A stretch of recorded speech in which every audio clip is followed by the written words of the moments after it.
Dans un autre chapitre court d'un point de presse tenu mercredi à Kinshasa, le président national de l'ONG ACAJ a appelé le gouvernement congolais à poursuivre l'appel d'offres sur les 27 blocs pétroliers et 3 gaziers lancés il y a peu. Devant la presse quinoise, Maître Georges Kapiamba a fustigé le comportement de certaines ONG qui, sans offrir une alternative crédible et pertinente, contestent à l'État congolais les droits de disposer et ou de décider du sort de ces richesses appartenant à l'ensemble du peuple congolais. Georges Kapiamba pense qu'il est important de départir de cette mentalité de néocolonialisme.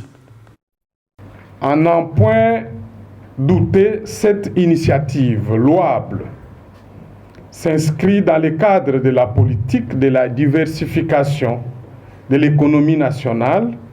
et conforte l'accord jusque-là inédit conclu en février 2022 entre l'État congolais et la société Ventora, portant restitution par cette dernière au premier cité des actifs miniers et pétroliers acquis jadis dans des conditions controversées. Cette posture du gouvernement congolais doit être comprise comme une matérialisation par l'État congolais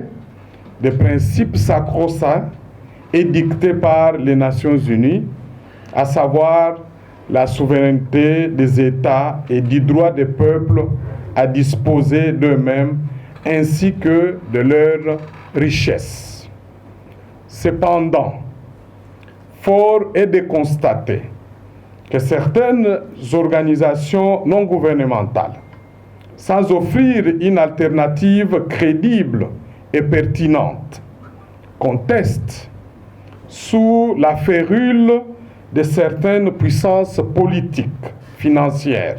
et économiques étrangères à l'État congolais et à son peuple les droits de disposer et ou de décider du sort des richesses appartenant à l'ensemble du peuple congolais.